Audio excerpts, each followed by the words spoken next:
Welcome to Jeonju in beautiful South Korea. We are going to be exploring this country's largest traditional Hanok village today, and we're actually staying in one of the traditional Hanok little homes, and it's been converted into a guest home, so we're definitely going to show you that later on. But first we have to explore the streets and see what this place is all about. We're staying right down this road with a bunch of really cool buildings, and we are going to just turn the corner and just start exploring. Okay, so this is actually a little bit livelier than I thought it was going to be. Like, all of these shops are like blaring music. There's tons of people down this street. The little street that we're staying at is pretty quiet, although this morning a bunch of people were playing music, so I guess it's a party. I think it's Saturday, so I guess that makes sense. But it's funny, like, seeing all the traditional like outfits and houses, and then they're just like blasting pop music. Makes it fun though. It totally looks like we have just walked down the busiest street, well, busiest that we've seen so far. There's so many people ahead of us, and there's a ton of shops that's selling the traditional dresses, and there's a ton of maps that tells tourists where to go to see all the attractions. We're just walking down the street and we saw these coin-looking things that we need to try. The bread of Korea. I think there's cheese inside here. It looks like that. It looks like they were just pouring some batter kind of into a waffle pan, put some cheese in there. So I am very excited to try it. It was only like $2 or $3.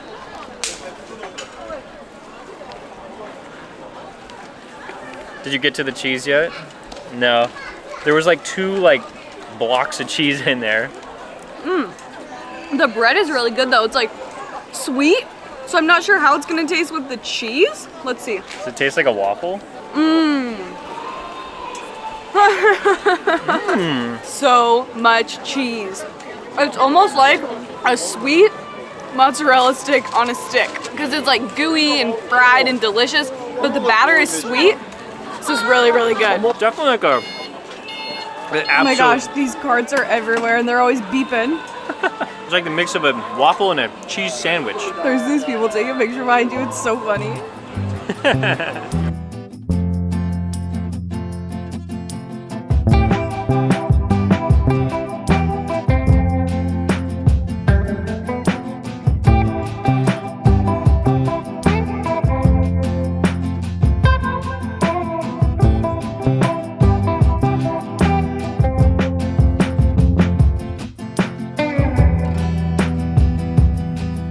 I really just love watching all of these people walk around in the traditional dresses. There's lots of stores where you can rent them and buy them, I think, but they're just so beautiful, and I love the hats that the guys have on. So fun. And now we're just gonna keep walking, and it looks like the crowds only get busier from here. Whatever stand is over here has a huge long line. Oh wow, we are just immersed in all the people right now. I think it's like squid. Yeah, this is crazy. This is not what I was expecting at all. This is like a whole street market with tons of food. All of the fun Korean night market foods that we tried back in Seoul, they have them here. Okay, honestly, in my mind, when we came here, I thought it was gonna be like this quiet little traditional town with just these cute little homes, maybe some of the traditional food. And this is just completely different. It's honestly so fun, just not what I expected at all. I mean, there is still the traditional things like the dresses and the style of the architecture, but everything else is very, very modern. Like the street food, I don't know. I'm like, what the heck is happening right now?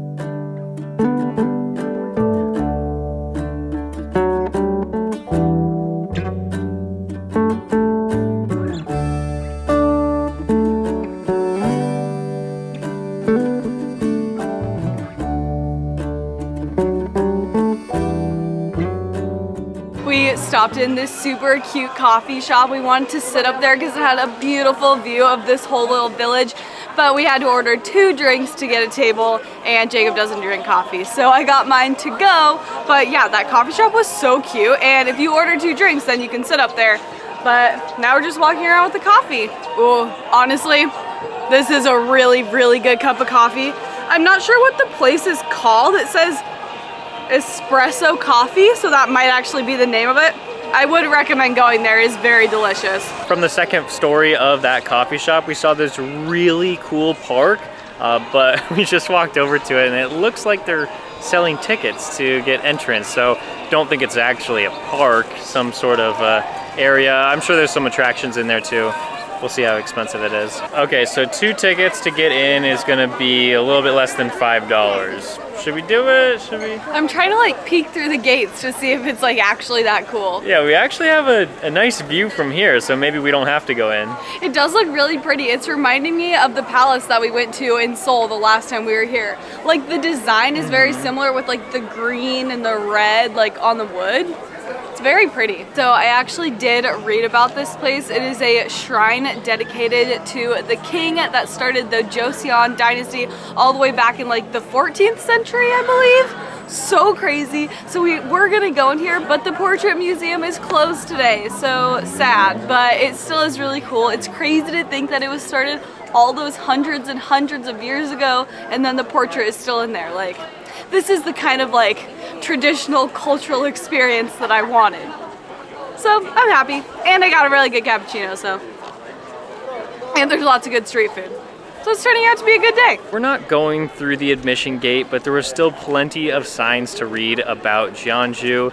It's supposed to be a slow city, which basically means that they are preserving traditional values, and actually they're preserving like the environment around this place too.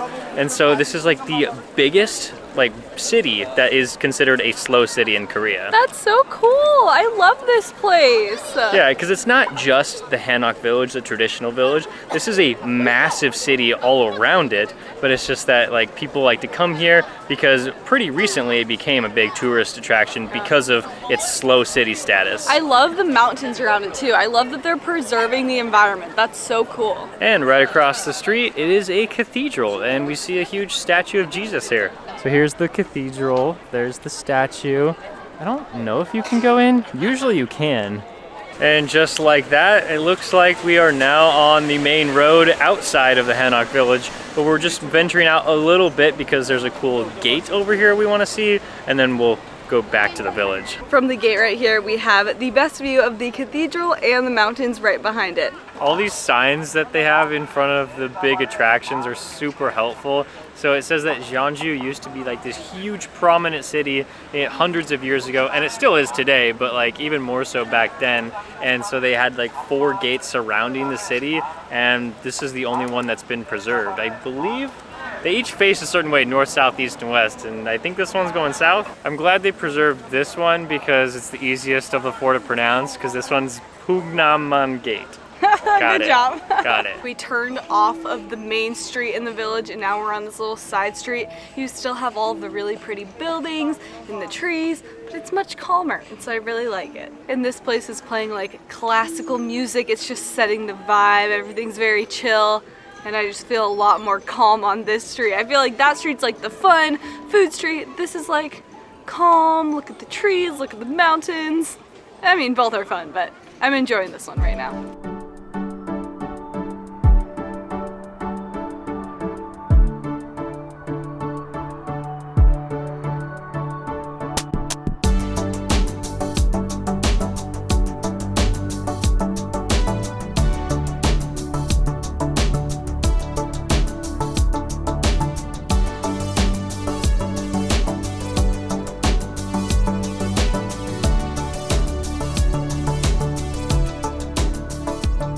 Okay, wow, we just turned down a different street, and this street is so pretty. There's like a little stream running through it. There's all these cute little houses.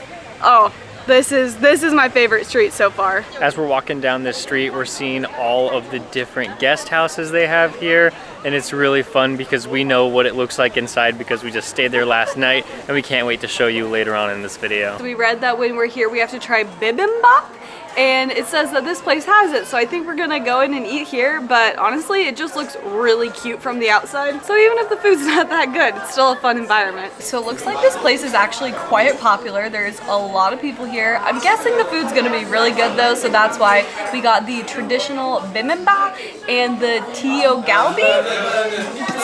Just bear with me if I'm saying that wrong. And we also got the raw beef bibimbap. So we have a lot of food coming, and I think it's gonna be pretty good, and I'm excited and a little bit nervous to try it all. I love that a lot of restaurants in South Korea, they give you this huge jug of water at the table, so you don't have to like ask for it. It just comes included with your meal. You just open it up, pour it in these little cups. There you go. It just keeps going. Look at all that, wow. Thank you. There's so many things on this table. I truly don't even know where to begin. So it looks like we're cooking the meat right now. We have all of these little side dishes. This is the Bibimbap. Jacob got the raw beef one. We got some soup and some rice and all of these little topping side dishes. This is so fun. I feel like this is like Korean barbecue 2.0. She told us to cut the patties. It looks like they're at least like started to be cooked. Decently, yeah. But now we're just keeping them warm. The soup is really good. Ooh, there's some hot sauce in there. I don't know if you're supposed to mix this up, but I think I'm going to. All right, she told me to mix the rice with this, so I guess I'll just give it a try.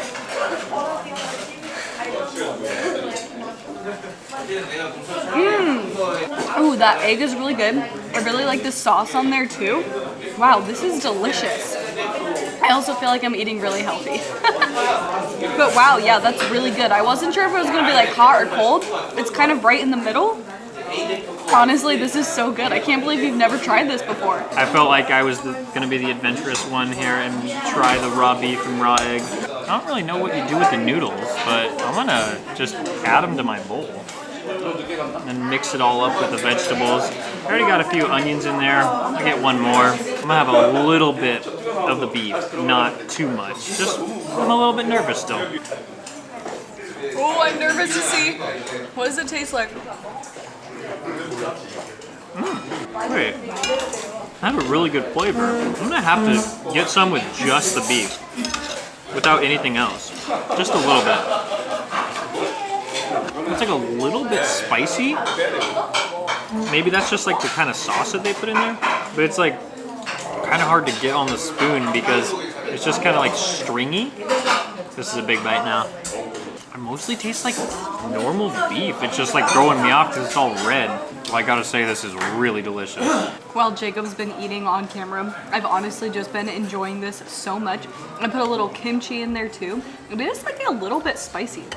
I feel like that's like the biggest takeaway from Korean food is that it's like surprisingly very, very spicy. Like I think maybe some of the spiciest in the world. All right, I guess I'll try the beef now. It's nice and hot. Ooh, it's steaming. It's like very, very soft. It almost tastes like a meatball, which sounds weird, but it kind of has like the same like sweet seasonings a little bit. The onions mix really, really well with it. This is so fun. I feel like this is like my favorite experience so far with all the little side dishes. This really does just taste like I'm drinking like spring water with like a teeny little bit of alcohol in it. Jacob convinced me to try the raw beef, and I'm honestly really nervous, but I added some rice, so hopefully it's okay. Oh, I'm really scared.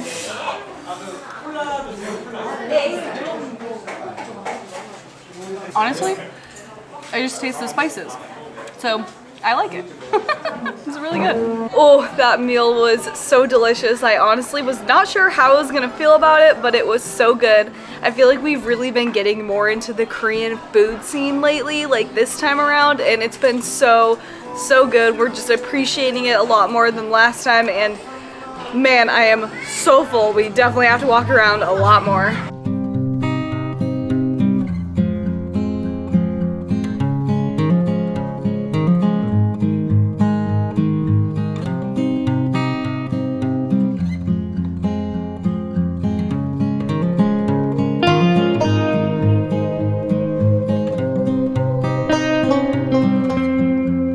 Now we've decided to walk to the river, and supposedly there might be a cool bridge over here. Not really sure, saw it on the map and was like, okay, well, it's worth checking out. And on the way we've been seeing like all these people in the traditional clothing. It's just been like so fun to see that and be like immersed in that a little bit. And honestly, we need the walk because we could not finish all of our food. That was so much, and it was good price, I guess, like $35 for all of that. There was like a lot of meat and of course all the vegetables. So Guess we'll see you when you get to the bridge. I love staring at this mountain right here. The cherry trees just dot the mountain, and there's just little spots of white and pink surrounded by all the green trees. Oh, I just love this season here. This is like the best ever. I'm not exactly sure what this is. We can go up on it, but it looks like everyone that is on there is taking off their shoes. And I don't really want to take off my shoes right now, so we're not going up there, but it's fun watching all the kids run around up there barefoot, just having the time of their lives.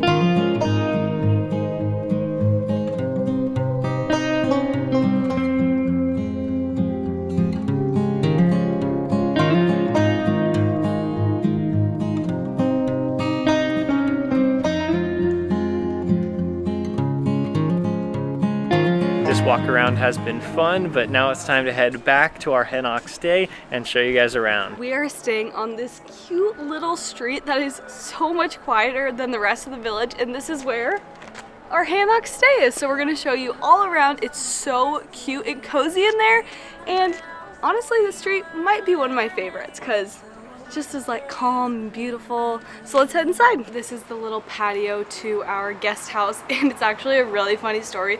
Before we got here, we like put the address into Google Maps and it took us somewhere completely different. So we got to this place and we were like, this looks kind of weird.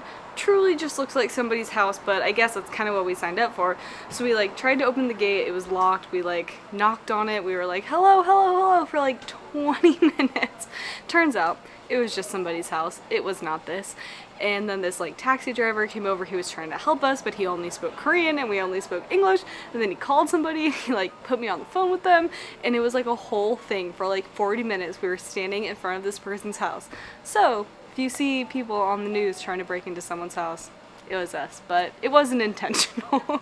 We thought it was our guest house. So this is the real one, and it's super cute, and it's right in the village. So let's head inside and I'll show you the whole thing. First we have to take off our shoes because there's no shoes allowed in here, which I really appreciate that. When we first walk in, we have a shoe rack, and then we have like a little kitchen kind of area. We have a fridge, water, which is great. We love free water. A little toaster, coffee maker. They do serve us breakfast in the morning, but it's mostly just like toast, banana, little things like that. So there is a bunch of doors because there's a bunch of different people staying here. I think this was a house before and now they've converted it into a guest house.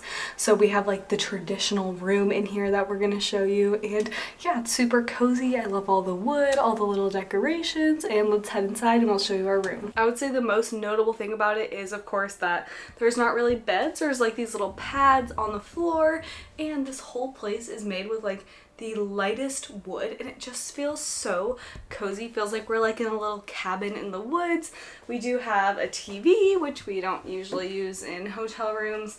We'll check back in later tonight when we go to sleep on these beds. We'll let you know how they're feeling. And then we do have our own bathroom, which is super nice. We actually have a bidet. I think the most notable thing about the bathroom is that there's not really a shower. It's like the whole thing is a shower. I actually saw a few other videos, and I think that this is pretty normal for like the Hanok stays. So yeah, I mean, they gave us really nice shampoo and conditioner. We got a nice sink. I would say the shower is the only kind of weird thing about this bathroom, but I think it's pretty normal for here. I was not expecting this mattress to be so soft. Man, this is actually one of the best beds that I've slept in a while. It just feels so good to be close to the ground for some reason, just a little bit better. There's just something about it. So it's been a great day getting to explore the Hanok village, and it's even better that we're staying in a Hanok right now. So we'll see you guys in the next video.